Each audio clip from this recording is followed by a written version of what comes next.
इसरो एक बार फिर देश को गर्व का मौका देने जा रहा है।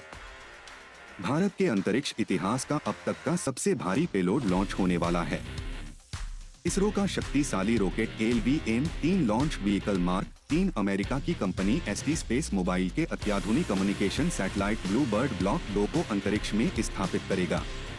इस मिशन को LVM-3M6 blue bird block 2 mission कहा जा रहा है और ये एक कमर्शियल लॉन्च है, यानी भारत अब सिर्फ अपने नहीं बल्कि दूसरे देशों के सैटेलाइट भी सफलतापूर्वक लॉन्च कर रहा है।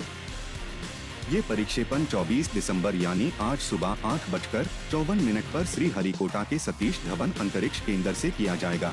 ब्लूबर्ड ब्लॉक 2 सैटेलाइट खास इसलिए है क्योंकि इसका वजन करीब 4200 किलोग्राम है, जो अब तक लियो यानी लो अर्थ ऑर्बिट में भेजे गए कमर्शियल कम्युनिकेशन सैटेलाइट में सबसे भारी है। इसकी ताकत भी जबरदस्त है। इसकी पावर क्षमता लगभग 100 किलोवाट है, जो पहले के सैटेलाइट से कई गुना ज्यादा है।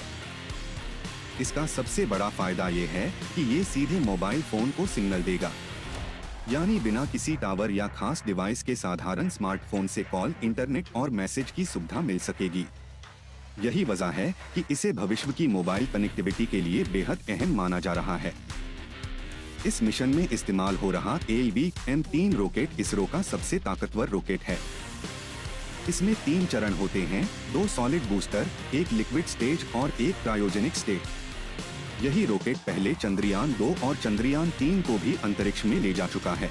चंद्रयान 3 की सफल लैंडिंग ने भारत को चांद के दक्षिणी ध्रुव पर पहुंचने वाला दुनिया का पहला देश बना दिया। इसके अलावा इसरो ने मंगलयान जैसे मिशन से कम लागत में मंगल तक पहुंचकर पूरी दुनिया को चौंकाया है। हाल ही के वर्षों में आदित्य L1 मिशन के जरिए भारत ने सूर्य के अध्ययन में बड़ी उपलब्धि हासिल की है। अब ब्लूबर्ड ब्लॉक 2 जैसे बड़े और आधुनिक सैटेलाइट का लॉन्च ये दिखाता है कि भारत सिर्फ वैज्ञानिक मिशनों में ही नहीं बल्कि कमर्शियल स्पेस मार्केट में भी एक मजबूत खिलाड़ी बन चुका है। New space India limited NSIL के जरिए इसरो दुनिया की कंपनियों के साथ मिलकर काम कर रहा है और भारत को एक भरोसेमंद लॉन्च हब बना रहा है। आसान शब्दों में कहें तो ये मिशन सिर्फ एक सैटेलाइट लॉन्च नहीं है, बल्कि भारत की बढ़ती तकनीक की ताकत, आत्मनिर्भरता और अंतरिक्ष में वैश्विक पहचान का बड़ा सबूत है।